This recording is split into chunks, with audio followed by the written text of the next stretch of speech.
I'm Christian Schiller. Welcome to my podcast, an enthusiastic ramble through whatever has taken my interest the past week or so. Expect technology, games, history, travel, geekery, and as always, much, much more. Welcome to another Chinchilla Squeaks with me, Christian Schiller. Another series of interviews this episode from the recent OSS Summit in Bilbao. This episode I will have Gab Columbro, who is the General Manager of Linux Foundation Europe, and we talk about his last year running Linux Foundation Europe. And then I also talk with Dawn Foster, who heads up the Chaos project, which helps open source projects analyze important metrics for the health of their project. They'll come up in a minute. I'm just going to cover three news stories, one actually related to OSS Summit in Bilbao, and two just completely unconnected to everything else on the show. So let's jump into those right away. One of the announcements that got a lot of people excited and talking nearly a month ago now, so I'm a little bit late, but I wanted to just bring it into the episode as it sort of relates to a little bit of what the two interviews also speak about, was the launch of Open Tofu. Now, if you haven't heard what this refers to, the name may not tell you a great deal.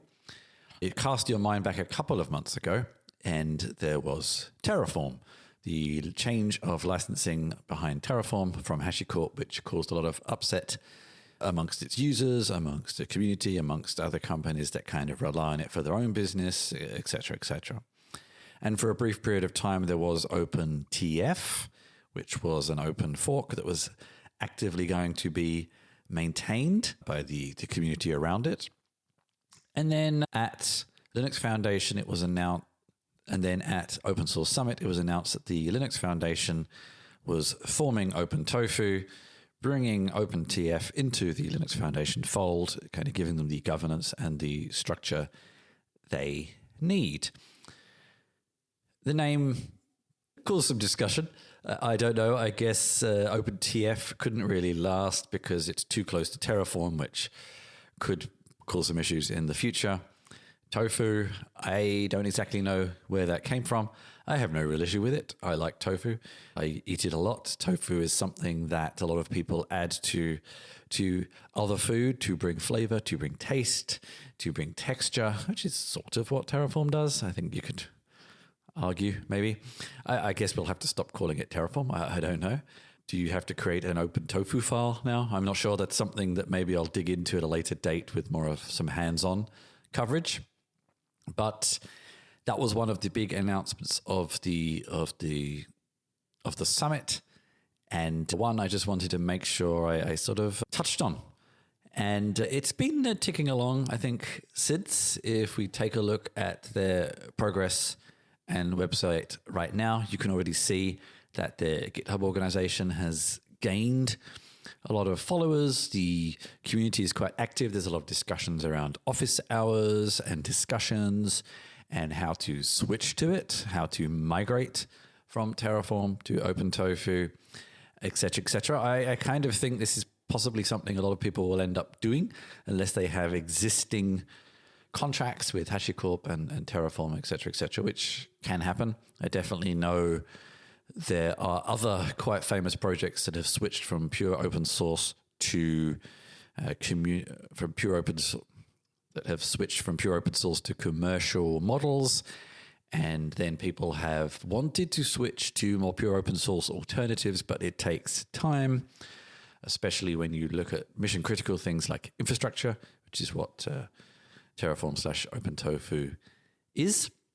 But there's a lot going on, and I think it's going to be one of these projects to keep an eye out for. Terraform is one of these things that was sort of had become so much behind the scenes. Sounds kind of insulting, but very much something that a lot of people used to create and roll out the glue behind a lot of the infrastructure, that people almost took it for granted and sort of, it's not new. It's something that people almost forgot about, and then this change has made people think about it again. It's kind of, in some respects, ironically, given the project a whole new lease of life. And I use the term project here to mean almost both of them. And it will maintain backward compatibility with Terraform versions prior to 1.5, which is where the licensing changed. And then after that, who knows? They can't really say what's going to happen after that. It's not really their roadmap, I suppose. And then likewise,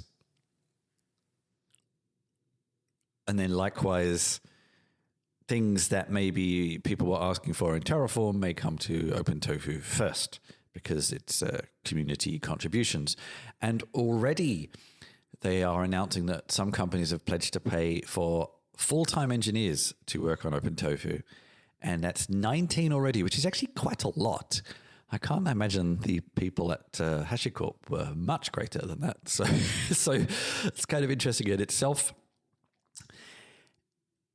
And it's interesting to see where it goes from here, I suppose, and see who keeps getting involved with it, who keeps maintaining it, and how this fork diverges over time.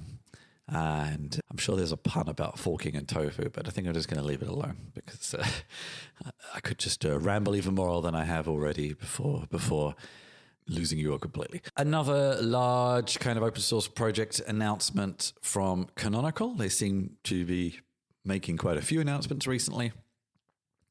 This is adding Apache Spark to Canonical's charmed suite of open source packages that they kind of bring an optimized experience for on their Kubernetes implementations, and now Spark joins that. Spark is not a new project either, but it's widely used by a lot of companies. Again, a little bit like OpenTofu, behind the scenes, and more increasingly popular with a lot of machine learning workflows these days.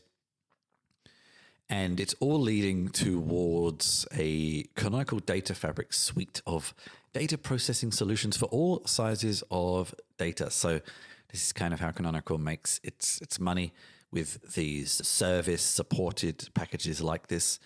And I think Spark, meeting MLflow and Kubeflow, these are all starting to slot together into a supported, optimized for Ubuntu and Canonical's Kubernetes implementation for these workflows at scale. So starting to see all those pieces coming together. And Apache Spark, I don't know if it's the final piece of this suite. Who knows? We'll find out soon, I suppose, with any more announcements I get about that. Couple of quick sort of and finally mentions, just the sorts of things that interest me, as you probably know from listening to the show for a little while. First is from Music Radar, a website I have been subscribing to, hence we're getting a lot of interesting things out of it recently. This was one, so let's unpack some jargon here. DAW, Digital Audio Workstation. This was an article, 5 underrated DAWs that aren't Logic, Ableton, or Pro Tools, and why you should consider switching. I actually shared this with a community I'm in. It sparked quite a lot of discussion about which should and shouldn't be on that list. It reminds me very much of text editor discussions, and also why they decided to say that aren't Logic, Ableton, or Pro Tools. I mentioned that Cubase was no mention there. And someone said, well, Cubase isn't an underdog. And then I argued, well, is Logic or Pro Tools an underdog? Out of those three, you could possibly say Ableton is the biggest underdog. I would argue that less people have heard of it, less people use it than Pro Tools or Logic. Anyway, this is always the interesting thing when you get these versus lists, but very, very quickly, and I'll let you go and take a look at the link. They mentioned Arda, Reaper, which I've definitely heard people mention a lot in the community, Bitwig, which is actually a spin-off from some of the team from Ableton, Korg Gadget, which is not one I'd come across at all, Acoustica Mixcraft, also not heard of it. But that's just 5. There are many others, actually, and there's a few I want to sort of look through. I'm largely settled around mixing around a bit between GarageBand, which may or may not be considered a DAW, I don't know, and Ableton, which I'm still struggling to learn, but I do have a light version of Cubase I keep around as well, because I sometimes just find it the easiest way to do things. It's more familiar to me than Ableton. But like text editors, like many other things in technology, there's a lot of opinions, and really fundamentally, it's up to you. And definitely, finally, we're getting towards Halloween. I'm actually planning a special trip this Halloween. I'll sort of report back from that in a few weeks, I think. Suffice it to say, if you're in the New England area next week and the week after, let me know, because that's where I will be. But this is from Tor.com, that fantastic publisher. Haunting Texts and Eldritch Tomes, 7 scary books that thankfully aren't real. Many have heard of the Necronomicon. It's mentioned in H.P. Lovecraft and many, many films. It's not real, despite what a lot of people might think. It's one of those interesting fantasy tomes that's become so mentioned, I think people almost forget that it was invented by somebody. Book of Names from Lovecraft Country, which is somewhat connected. Invocations from Hereditary. I think I sort of forgot about that one. Stutter Kane's novels from In the Mouth of Madness. Interestingly, a lot of these, especially the number 1 and number 3, very much actually connect all to... No, 1, 2, and 4, actually. Sorry. All somewhat connect back to Lovecraft, I think. It's almost spin-offs of the Necronomicon, if there was such a thing. And there's a few others here, too. I kind of like these things. I love these sort of fantasy tropes that become almost reality. I always find it quite interesting. So, that's me, I guess. All right, then. Enough of my rambling for links for this week. I just mostly wanted to get to the interviews, and I had a couple of things in the queue I just wanted to get out, but not a lot of interesting links this week. Probably more in the next few weeks. So let's get to the interviews with Gab Columbro up first from the Linux Foundation Europe, and then Dawn Foster of the Chaos Project. But first, a few words from some sponsors. Just a couple of quick caveats before I get to the interviews. These were recorded live at an event. We were recording them outside, which initially seemed like a great idea, and there was a lot of background noise, and I really ended up having to focus the microphone on the speaker because they're more important than me, and that meant that you couldn't really hear me, so I've overdubbed a lot of my questions. So it's going to jump backwards and forwards a little bit. I've done my best to make it as smooth as possible, but it might sound slightly strange in a few places. Next, I'm joined by Gab Columbro, General Manager of Linux Foundation Europe. What does that mean in the wider context of the Linux Foundation? Well, we launched Linux Foundation Europe in September last year. It's at the previous Open Source Summit, so it's been 370 days today. Thank you. It's our first regional entity within the broader Linux Foundation Federation. And so the reason and the mission of Linux Foundation Europe is to grow projects that are, I would say Europe strong, whether that means that are aligned with European priorities, or that means they have strong representation from European organizations and contributors. That's really why we felt having an entity incorporated in Europe could really help fostering and nurturing the local community better. And so in the last year, we now have 150 members, we have 4 projects, we've grown a staff of both folks that actively nurture new projects to come into the Linux Foundation Federation. What LF Europe is not, it's not about fragmenting and siloing what inherently is global. Open source is a global community, and we've seen already a lot of geopolitics and sort of techno-nationalism at play in technology. And so Linux Foundation Europe, it's not a silo, it's a gateway.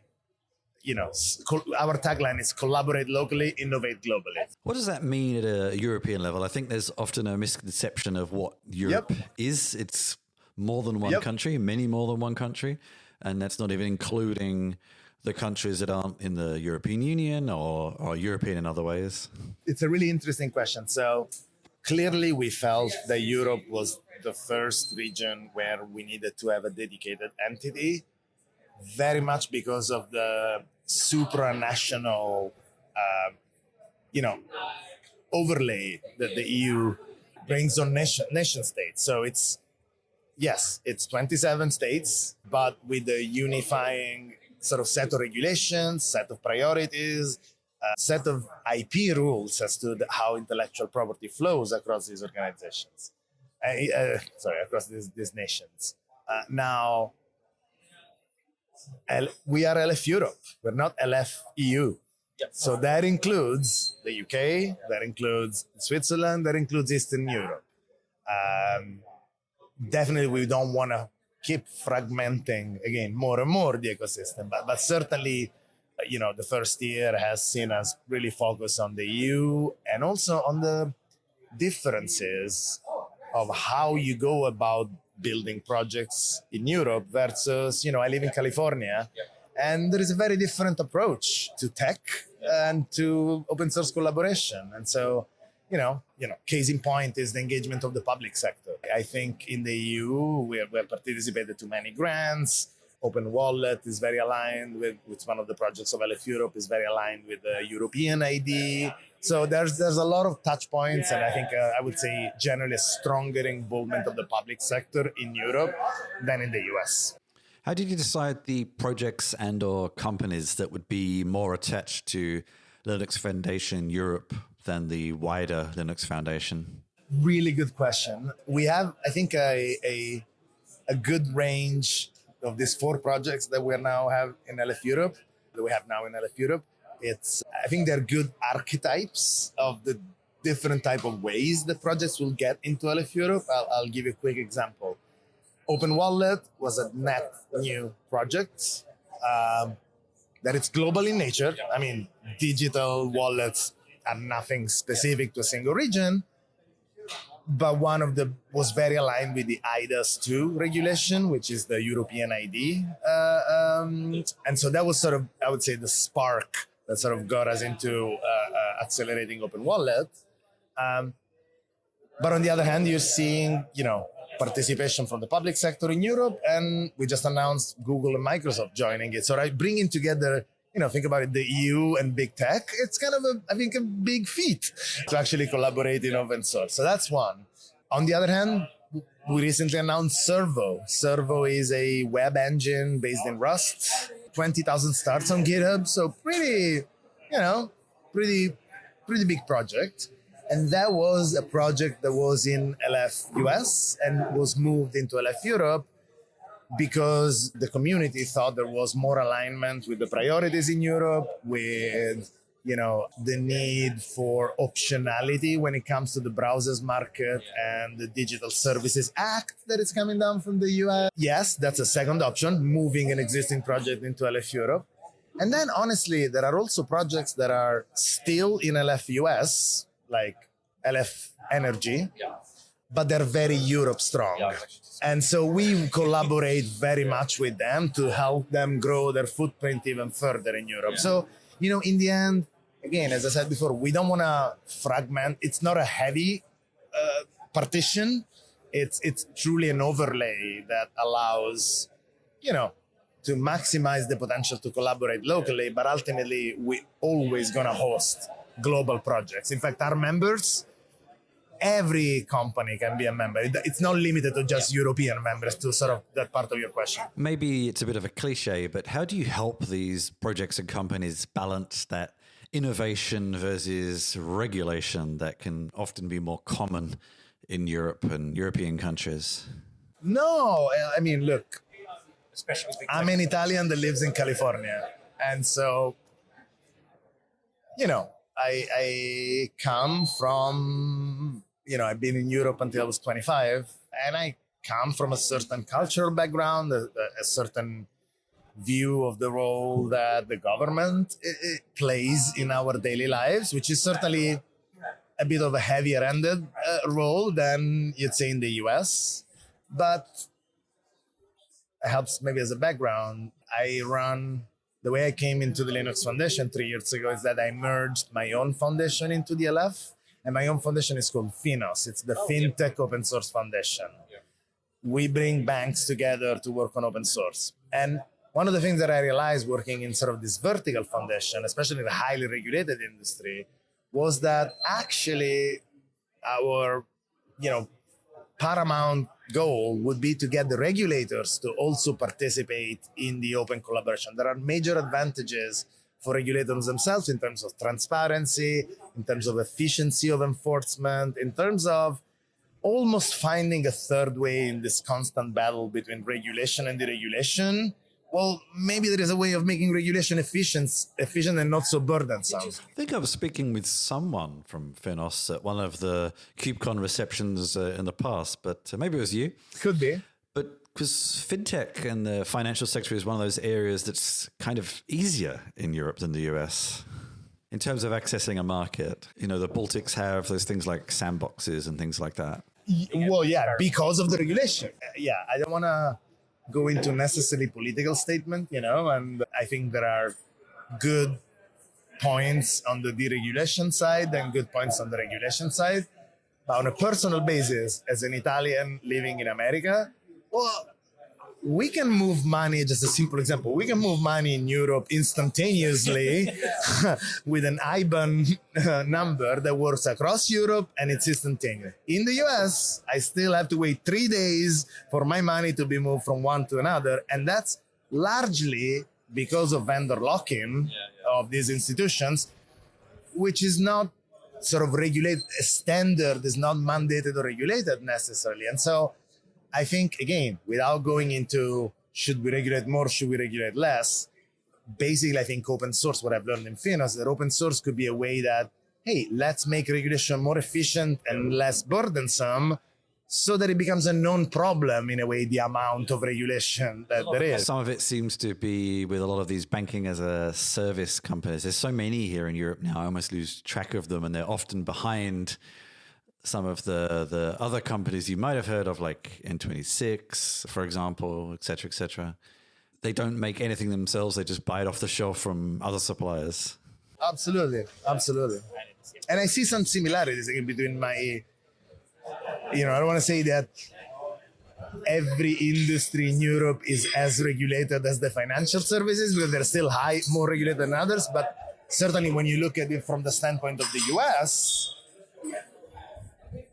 most areas of the market in Europe are more regulated than the US. And so I see a lot of similarities from the experience that I built building a community in financial services, sort of with the need of the public sector engagement, to what I'm trying to do in Europe, where the EU has a stronger presence and impact on every industry. How do you find working with academia from the US and Europe? They have different styles of working, even though they both have quite strong academia sectors. America maybe looks more at monetizing its research.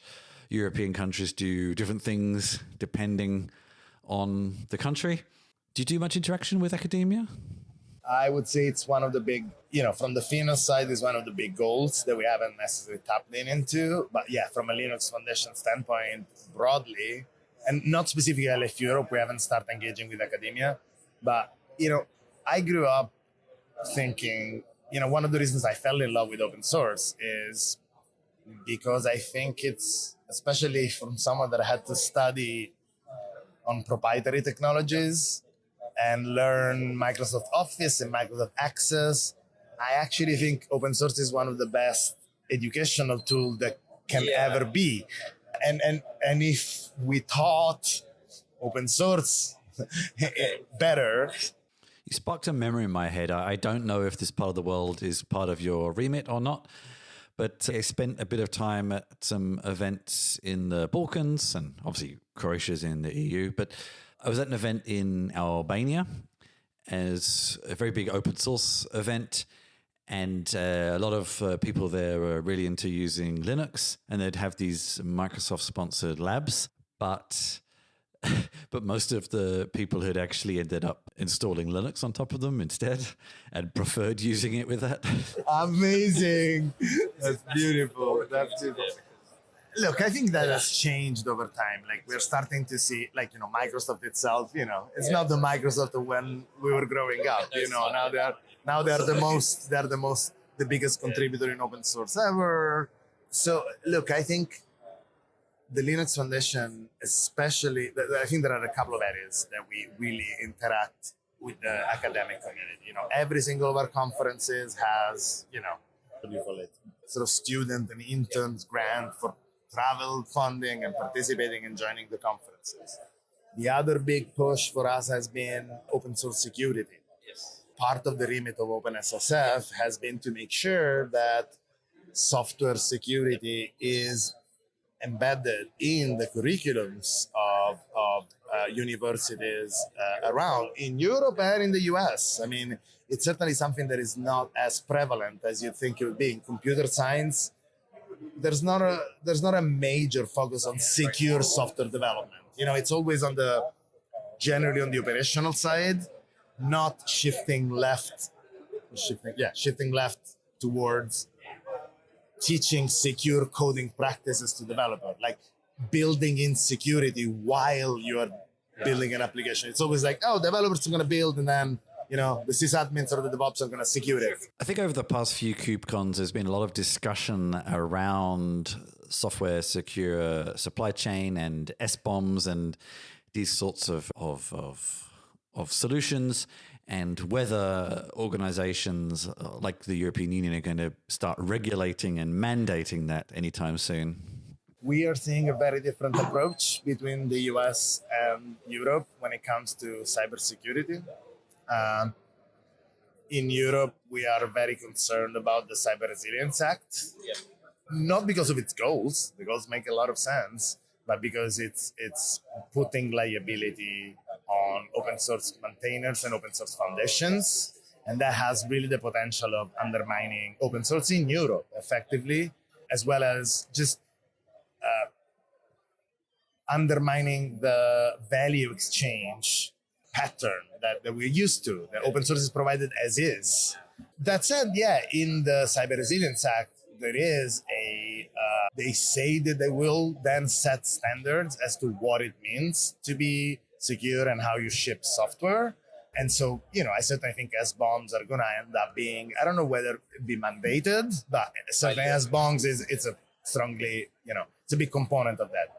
In the US, we've seen a very different approach. I mean, OpenSSF was invited last week at the White House with, the CISO of JP Morgan, the CISO of CD, and with the big technology companies. So in a way, foundations are a first-class the White House understands that foundations are a first-class citizen in the conversation of the open source supply chain, and they're making investments on, mandating SBOMs. And funny enough, again, the US that is generally less regulated, or they're actually aggressively pushing on open source supply chain security. There isn't even an RFI right now open where the White House is asking, the community, how should we be enforcing open source supply chain security? It feels like that act has been very controversial. Was that just a misunderstanding from the people who created it, or do you think it might have been an act of lobbying? No, it's not. I don't think it's lobbying. If the Cyber Resiliency Act conversation is something that has dominated the open source media for the last year, and that effectively has taken way more of my time than I thought it would when I took the LF Europe job a year ago. I think there is a combination of, pressure to do something about cybersecurity. It's correctly recognized as a national security, or in this case, EU level security risk. And, as we know, there are European elections next year. So I guess there is a time factor here, I would argue. Yep. But B, yes, there is some fundamental misconception as to how the open source ecosystem works.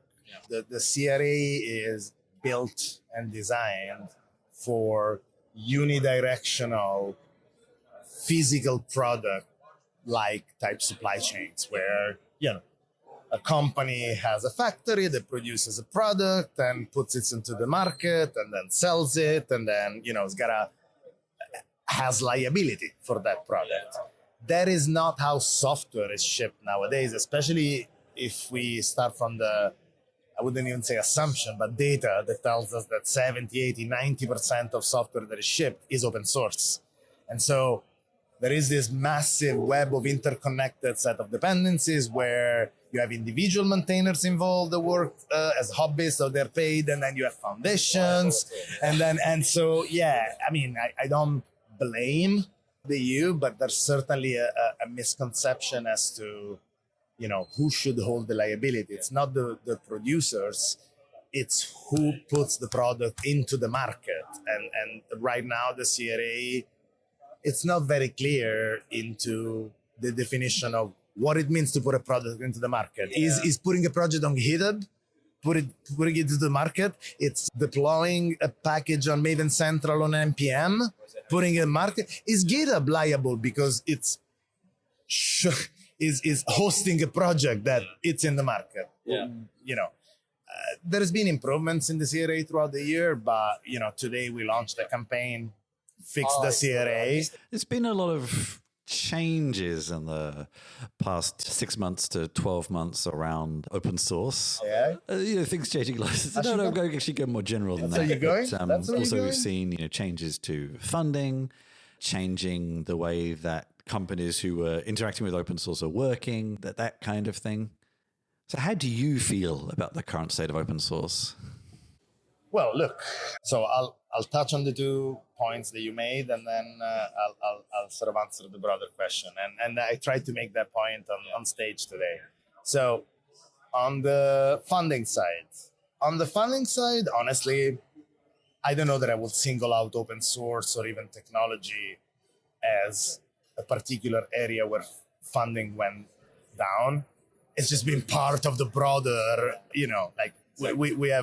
we had a complex economic climate in the last year and a half. In fact, last week ARM went IPO, and that was the first IPO in 2 years, and everyone was waiting for it to understand, okay, where is it gonna go? Like, are we on demand when it comes to the tech? So I don't know that I would single out open source funding or evaluations. I think that's just part of the broader economic climate, and I think it's gonna start picking back up. The initial ARM IPO sort of start to also signal in that direction. And even Databricks, if you think about it, that showed, like, they just closed their Series D fund up round. So that shows that companies that have a strong product market fit and a great execution can survive funding winters or chilling effects of economic headwinds. Quickly on the HashiCorp side, you probably have followed the change of the license and the OpenTF manifesto hard fork that came out of it. There's some interesting announcements coming throughout the week, so I really suggest that you join the next keynotes. But, I think it's important to say that nobody should be religious. I personally don't have a religious position in this, as a venture-backed company, HashiCorp owning the full copyrights of Terraform or the libraries that they change, because that's what's written in the CLA. They have the full prerogative to change their license. Now, from a consumer standpoint, though, it's important that when companies decide to enter a dependency on an upstream open source project, they understand the difference between just basic open source and openly governed.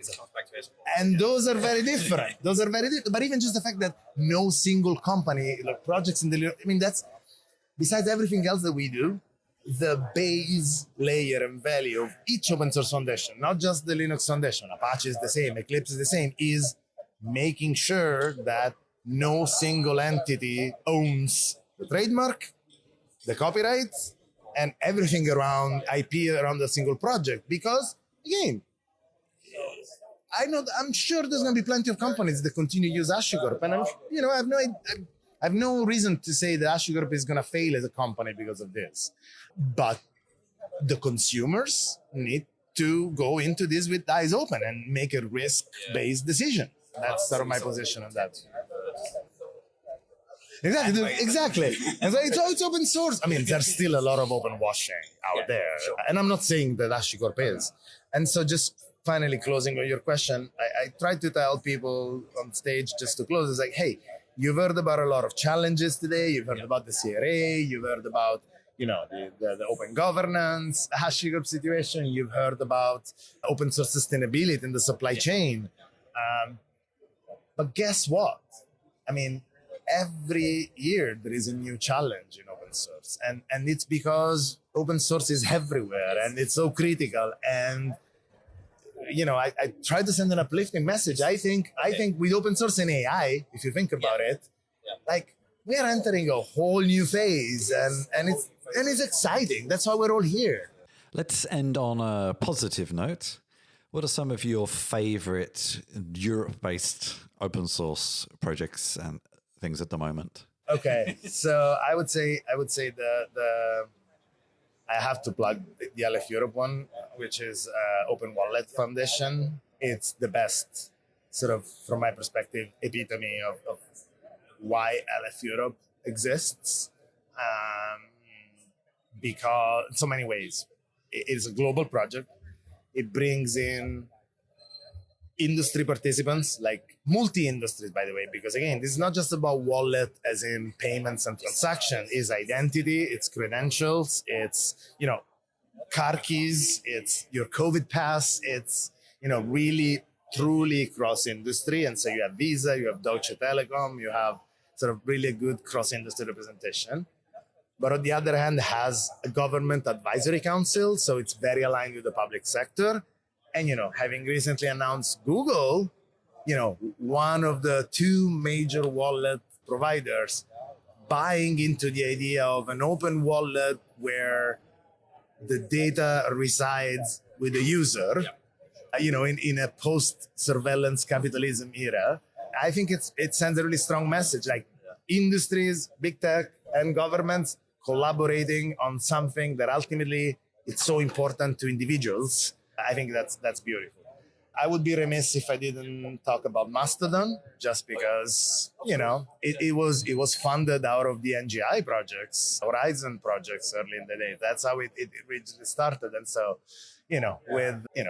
whether you're a Elon Musk fanboy or not, it's certainly an interesting project. It's interesting. In addition to the microblogging, I was at an event in Glasgow recently, and someone showed me this other things you can do with this federated aspect around event platforms and websites and all this kind of thing. Yeah, I think, I gotta say, I'm not an expert in Mastodon. I have to say that from an end user standpoint, I've been so busy that, I see people with their, on X now versus Twitter with their Mastodon name. And so I was like, okay, fine, let's go into Mastodon.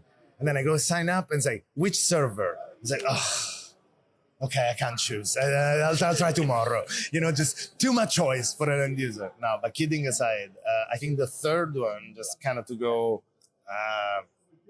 kind of in a whole other area, is a project called Scion. And this is probably coming from my banking sort of engagement in Finos. This is not a Finos project, but it is a very low level protocol, messaging protocol that almost, if I remember correctly, is supposed to replace some layers of the IP stack. So that low, and it's being rolled out it's been mandated, I think, by Swiss authorities. It is actually, I think it was developed by ETH Zurich. And it's now being mandated as a project that the Swiss exchange needs to use. And they're gonna switch transactions and exchange transactions from IP to this Scion protocol, which is, again, fully open source on GitHub. And I'm like, that is one of the sort of poster childs that I'm trying to use with my community in Finos to say, Swiss are so, you'd say, they're very conservative in so many ways, but they're actually being very progressive in mandating an open source protocol. Yeah, like a lot of high speed. There's a lot of high speed investment because the difference of milliseconds can. Yes, And I think this is also not just performance, but also security. I think what they're trying to do is really kind of built-in packet level security and encryption. Cool. Yeah. Thank you very much.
Next, I'm joined by Dawn Foster, who represents many things, but we are talking about the Chaos Project, which I am sure stands for something.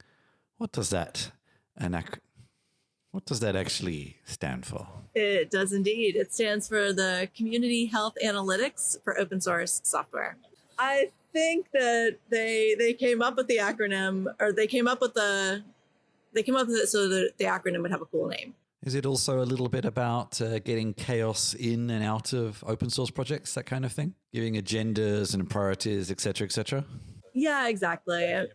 Open source projects have a lot of different components, right? And so we're focused on open source project health analytics and measurement. So if you look at open source projects, there's lots and lots of stuff that you can measure, but actually making sense out of that is a lot of what the Chaos Project does. We define metrics to help people be consistent about what they mean when they say something like, what is the bus factor, for example. So we try to have consistent metrics definitions, and then we have a couple of pieces of software that people use to gather open source project health metrics. We'll come back to chaos in a minute. I think there's some other things you do too, yeah? I do. I am on the board of Open UK, which is an organization that's UK-based, and we're focused not just on open source software, but also on open data and open hardware. Yeah, Amanda's been on the show at least twice, I think. Amanda's great. Yes, she's our fearless leader, for sure. And then I'm also involved in the CNCF. I'm co-chair of the Contributor Strategy Technical Advisory Group, where we help CNCF projects with things like governance, building contributor strategies, project health, and a few other things. We've recently launched a couple of initiatives that I'm not personally as involved in, but I'm super excited about. There's one that's for people who are deaf and hard of hearing and making projects more accessible for those folks. There's definitely some dovetailing between those things. One is sort of a little bit at the beginning, and I know it's a horrible word, but the beginning of the funnel. And the other, I guess, is more when a project's already established. I mean, ideally, in an ideal world, projects should think about metrics up front, but of course they rarely do. People just sort of start something and then realize they need metrics at a later date. Yeah, for sure. It's definitely an afterthought. I mean, people tend to think of metrics when somebody is asking them for something. So somebody wants some data about something for funding, for a project, for the companies that they work for, things like that. Or they tend to think of metrics when something has gone horribly wrong. So, nobody's coming to the project, or maybe they're seeing some sort of a decline and they're trying to figure out exactly where it is. And so people will look to metrics to troubleshoot. A lot of people tend to interact with open source projects through something like GitHub, and we'll look at those headline metrics like forks and stars, which I think we've now started to realize don't really mean a great deal. So from the Chaos Project, or from your perspective, what would be some of the better headline metrics to look at instead for open source projects? Yeah, absolutely. So one of my pet peeves is people focusing too much on things like stars, which is it's a popularity metric. It doesn't really tell you anything about the health of your project. So what I try to focus on are some different metrics, and I try to focus on trends within those metrics. So it's less about raw numbers, it's less about just counting things, and more about looking at the trends over time. So one of the things I really like to measure is time to first response. Okay. So if somebody submits a pull request, how long does it take for a human to actually respond to that pull request? Just to clarify what you mean by first response, do you mean the first response to their first pull request or any pull request? First response to any pull request. Yeah. So that gives you an idea of whether or not the project is in general responsive. So are they, when I submit a pull request, do I get an answer in an hour, a day, 2 weeks? And the reason I like to look at this metric is because in particular, new contributors tend to be put off by not getting a response to a pull request. If I put a whole bunch of time into something, I submit a pull request and nobody responds for weeks, that doesn't give me a good impression about the project. So if you want to grow the number of contributors for your project and you want to have a healthy project where people want to be there, you do need to be as a project responsive. Even if the response is, hey, so-and-so's on vacation and they'll get back, they'll review the pull request when they get back. Is there any measurement around the quality of a response? I mean, you see a lot of responses on issues and pull requests where there's not very pleasant language. Is that still a good response? Yeah, that's not a great response. And it's hard to measure, right? Then you get into things like sentiment analysis, which is really, really hard in open source projects. Because that could show a project is healthy, but is it necessarily good and healthy? Yeah, it becomes a lot more difficult to track that. But I think that there are probably other things that get at that sentiment. So, one of the things that you can look at are the types of contributors that you have within your project and whether those are growing or declining. So in particular, I look at there's a way of looking at contributors in like 3 different buckets. So one is core contributors. So those are probably the maintainers. They're the people who make lots of contributions. Then you also have regular contributors. So those are the people who make some contributions, but maybe not all the time, and they're maybe not yet a maintainer. And then there's casual contributors. Those are the people who they drop by, they fix a bug, they make a change or two, and then you never see them again. And when you have problems with toxic communities, generally you see the number of regular maintainers and casual contributors declining.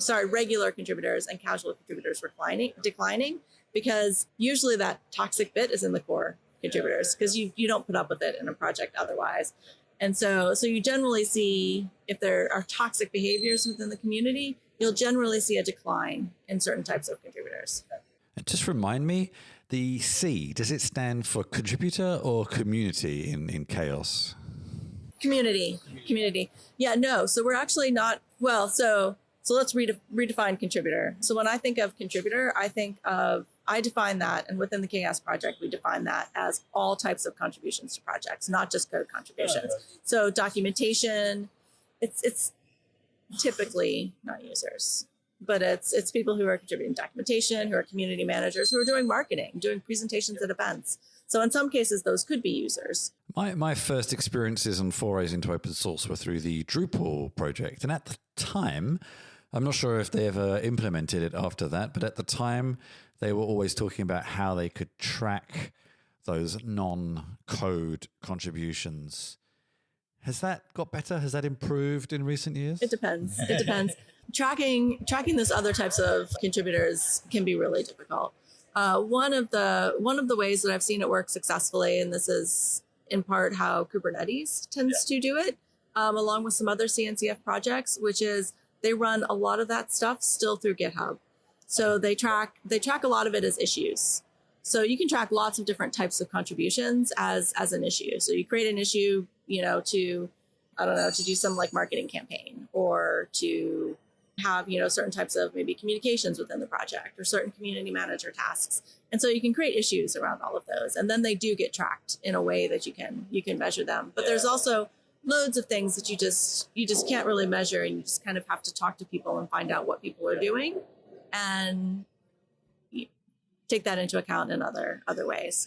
And do people come to you with requirements, or do you go out passively looking for projects that might need metrics help, et cetera, et cetera? Usually they come to us, or in a lot of cases, they just grab our tools and use them, and we probably never know. Yeah. But we do have, within the Chaos Project, we have quite a few different working groups where we try to get people who are working in certain areas to work with us. So we have a working group that's focused on open source program offices, which is really active. And so we have loads of people from lots of the big open source program offices, big tech companies, and others, not just tech companies.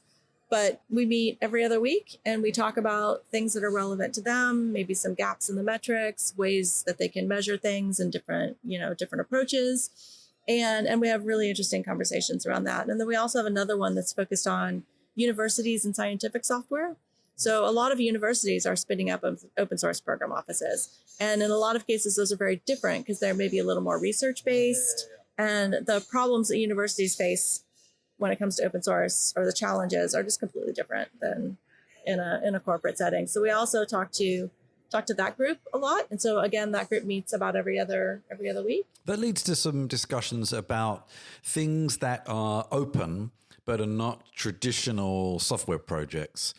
So do you offer any advice on metrics for things like machine learning models, open standards, those kinds of things that maybe change in different ways in their community? Yeah, I don't know. It's not a focus for the Chaos Project, so I don't know if other people are looking at that. But we're pretty focused on open source software projects.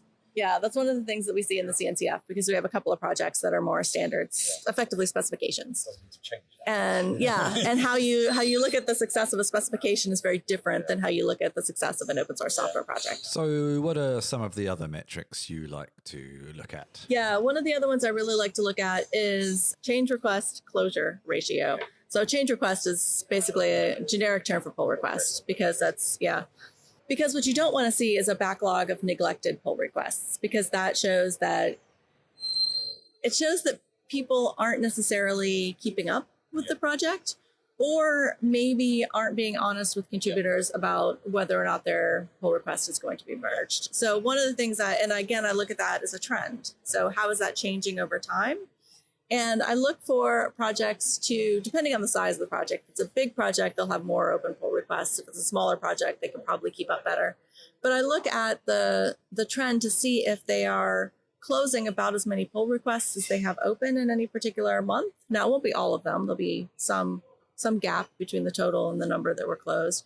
But one of the reasons I think this is really important is that if you look at pull requests, and a lot of times maintainers have a hard time being honest with people about the success of their pull request. So if I submit a pull request and it's just architecturally incompatible with the project, a lot of maintainers don't necessarily want to be like, oh yeah, no, we're just not going to take it. We're going to close it without merge. So a lot of projects are reluctant to close things without merge. But if I'm a contributor, I would rather just know that than to have this open pull request for months and months and months. Yeah. And if you look at the way pull requests work, if you have a pull request that's open for more than a couple of months, it's likely it's going to have so many merge conflicts that it's going to be really difficult, if not impossible, to merge anyways. So you're better off closing things that you aren't going to merge, or just merging the things that you are going to merge, even if it's into like a developer branch or something. Yeah. But taking care of those pull requests and keeping up with them is something that is a challenge. I mean, every project I've ever worked on at some point has struggled with that. Yeah. But the better you are at maintaining that, I think the more healthy the project is as a whole. As someone who has a good aggregate view of metrics over many different projects, it's been an interesting an interesting couple of years for open source, with changes in licensing, with limitations on funding, and especially for those projects that were not really, or maybe they were open source for marketing purposes, not kind of open source for more Not open source for more. I don't know. I mean, in Jim's keynote this morning, one of the things that he highlighted was that, there are hundreds of thousands of open source projects and less than a dozen that have relicensed. It's just that they're very high profile, the ones that have. And so I do think that it's a trend that we're seeing more of that, right? So it wasn't something that we used to see a lot of. And then in the past year or two, we've seen a lot of this relicensing. So I will be curious to see how that plays out just in the broader community, because it generally, I can't imagine that it works well for these companies. The amount of bad press that they get, I don't know, maybe financially it makes sense for them. I mean, it comes from pressure from VCs and from financial stakeholders. Yeah. It's something I've been thinking about a little bit recently on a bit of a side issue, but somewhat related. And I've had this feeling that whilst it has helped start a lot of open source projects and kickstart a lot of open source projects, VC funding, investor funding has created more of a business-focused software rather than user-focused software. And has that been good for open source, actually? No, and I would say the one thing that this relicensing trend has sort of spurred companies to do is to take a more critical look at some of these VC-funded open source projects and whether or not they should use them. So one of the things when I worked at VMware, which is where I was most recently before the Chaos project, I would generally discourage people from within VMware from using a lot of these projects that are single vendor open source projects that could potentially be relicensed for a variety of reasons, VC funding, license models, things like that. At least discouraging them from incorporating those into flagship products, right? So it's different if you're just going to use something in your infrastructure, but if you're going to build a product on top of a technology, you want that technology to be a really low risk. And this licensing risk is something that kept bubbling up.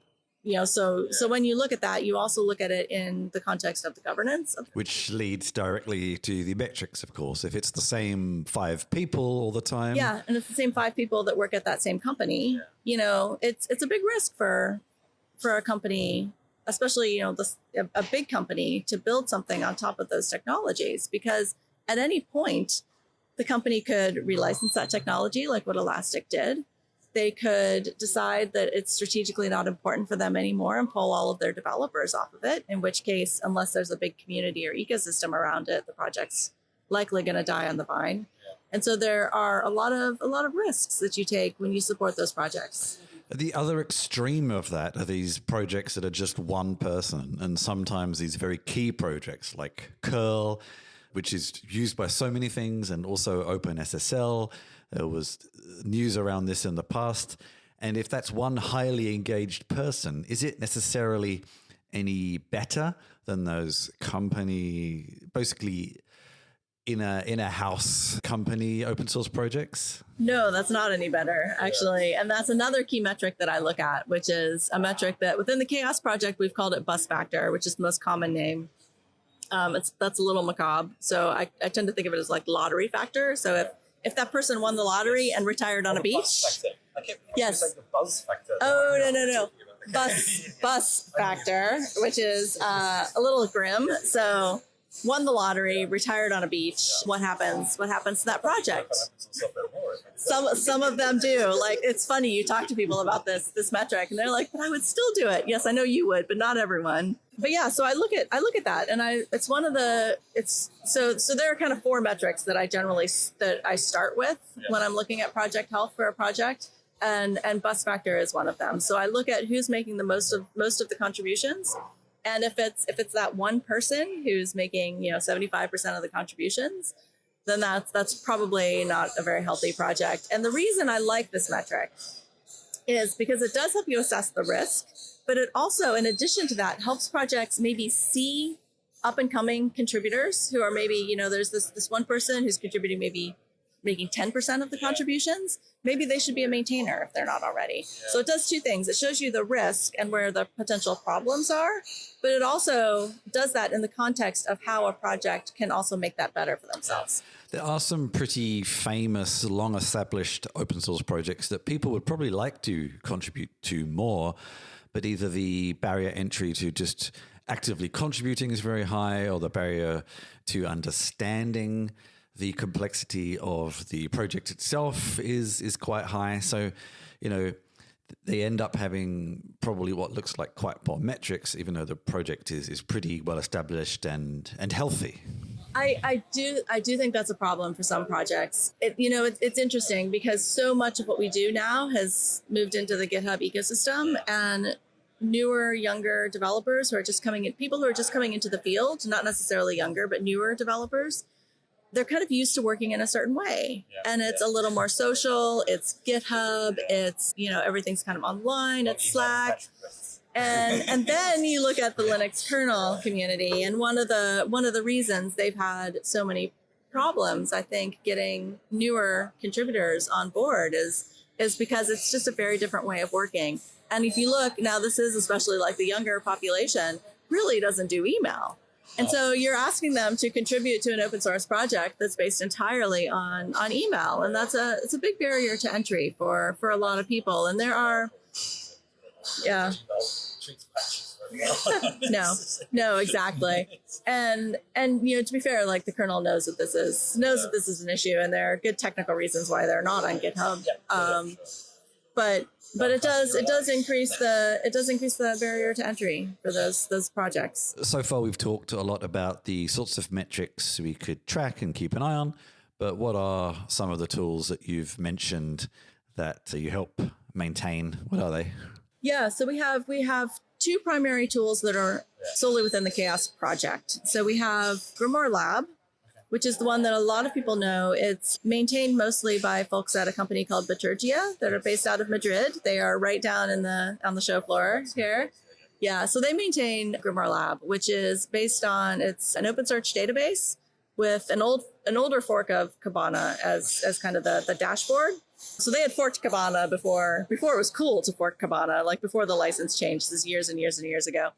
But so it's based on kind of that technology, and it's very, very dashboard focused. So you have dashboards for anything you can imagine, and you can filter those using, kind of search queries, and it's really flexible, but it's very dashboard focused. So it's great for community managers who need to understand every detail about the project.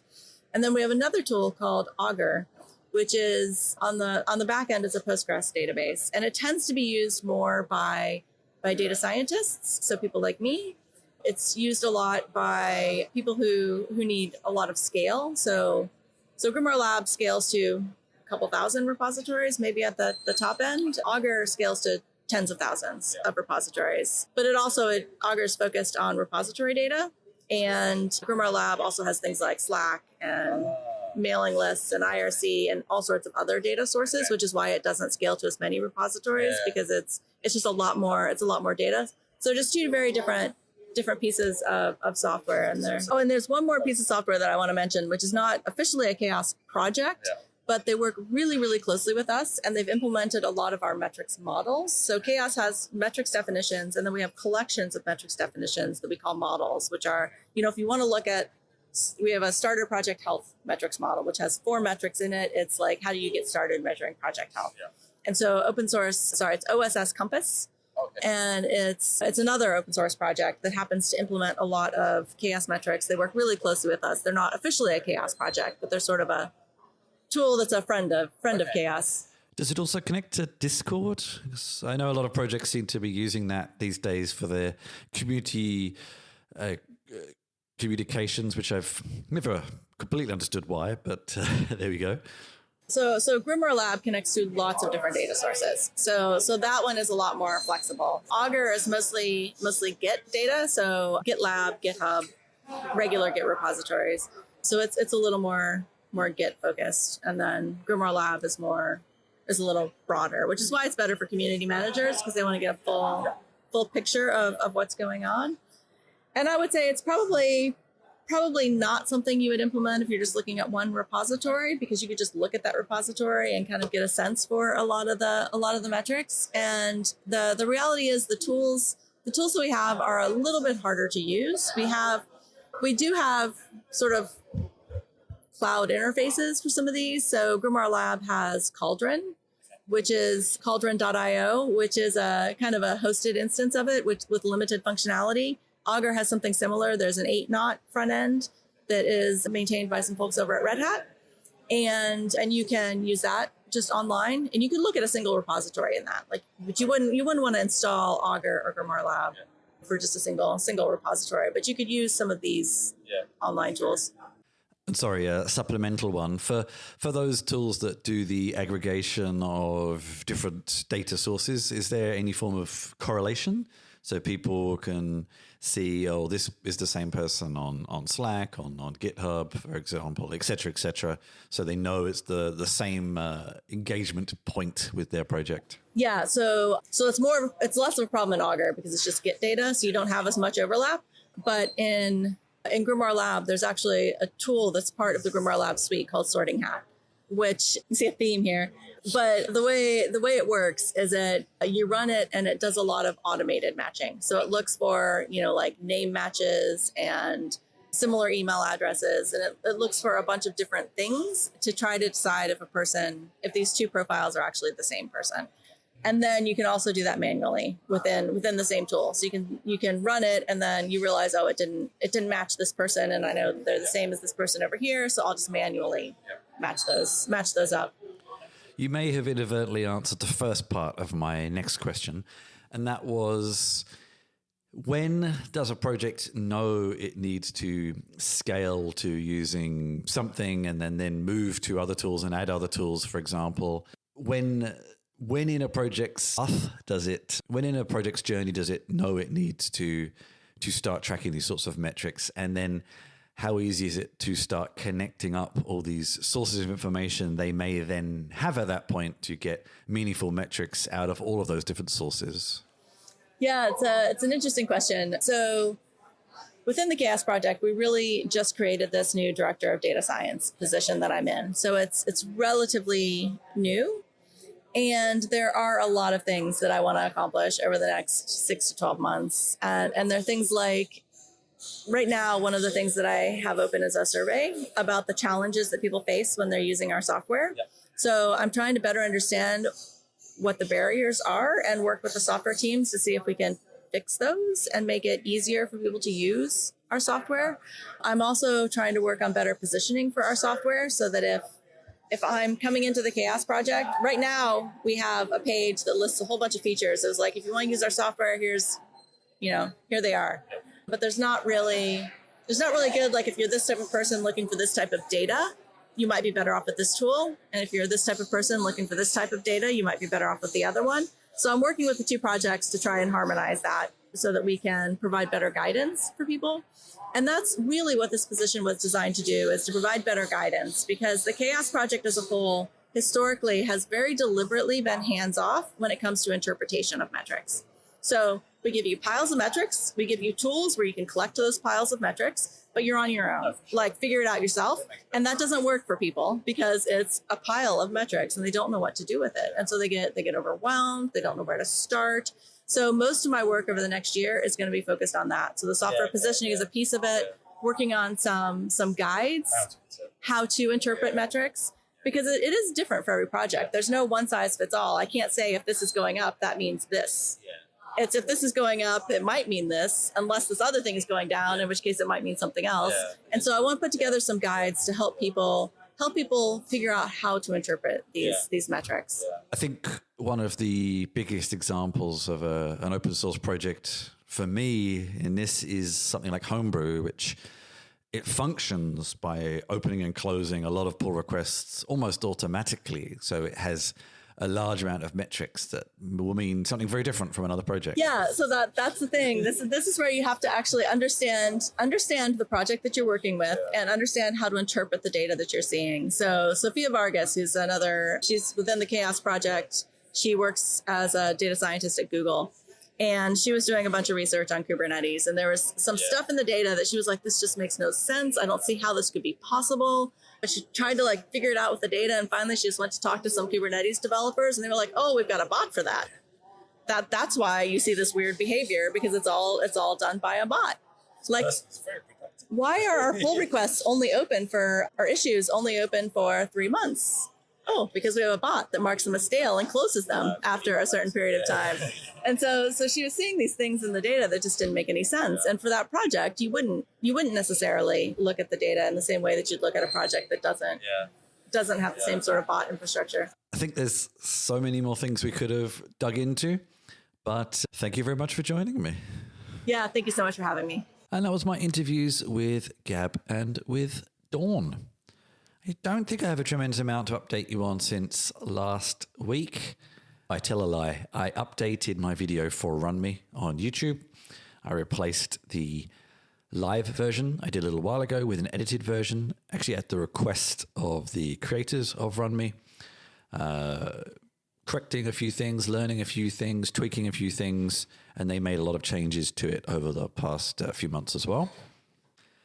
So that's one you can find on my YouTube channel, and I'm just finishing up a blog post which I should be putting out very soon around music scoring apps, the text version of the video I made recently. So all those things out the way, I'll probably be back next week with a couple more interviews from the past few weeks. I think maybe some more from Open Source Summit, maybe some from something else. I'm not quite sure yet. But until then, thank you very much for joining me, and take care, everybody. I hope you enjoyed the show. Find out more about me at chrischinchilla.com, where you can find show notes, sign up for my newsletter, and find all of my writing, games, work, and video links. There's also details on how to get in touch with me. And if you want to get even closer to what I do, join my Discord server for behind-the-scenes discussions and helping me produce my shows and work.